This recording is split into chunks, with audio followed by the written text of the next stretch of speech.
Alright, so for the major technique that I used whenever I was doing my videos, this is back from my how to sushi roll video. One of the major things that I had to do with that video was take out a big portion of it because I was receiving a phone call in the middle of videotaping, so I had a lot of dead space there.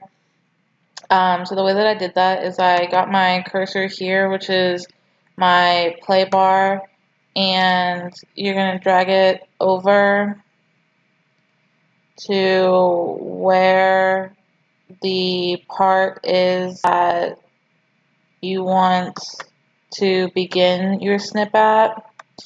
And then there's a green, which is beginning, and a red, which is end on either side of it. And you're going to want to drag out that red portion for however long the duration is that you want to take out of your video. So right now it has this dead air portion highlighted. So then once I do that, I can come up here to cut. It's Control X, and I can just click that. And once it processes, which my computer is running really slow, so I apologize. If it processes, it has now cut out that portion of the video, so I now don't have that gap of dead space in my video at all, which makes it a little bit more seamless as far as that goes.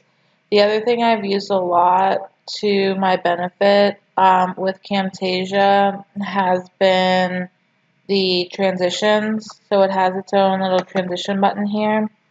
And the two main ones that I've used are the fades, just because I think it helps to go from one shot to another without it just jumping. I'll use the fade at the end of one portion, and it brings a blue bar down here that you can expand, so I can make my fade longer.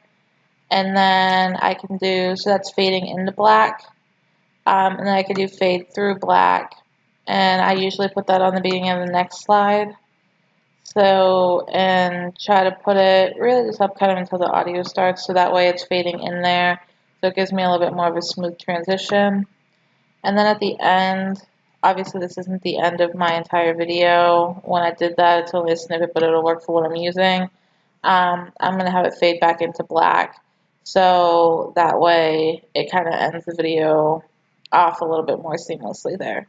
So those are the two major things that I've used as far as the effects that I've found success with, and I'm definitely learning this in this class, and I know that I am by no means perfect with any of this, but I think I've at least done these portions pretty well. So hopefully, if you hadn't had to do either of those things with Camtasia before, you haven't used Camtasia, that it was a little bit insightful.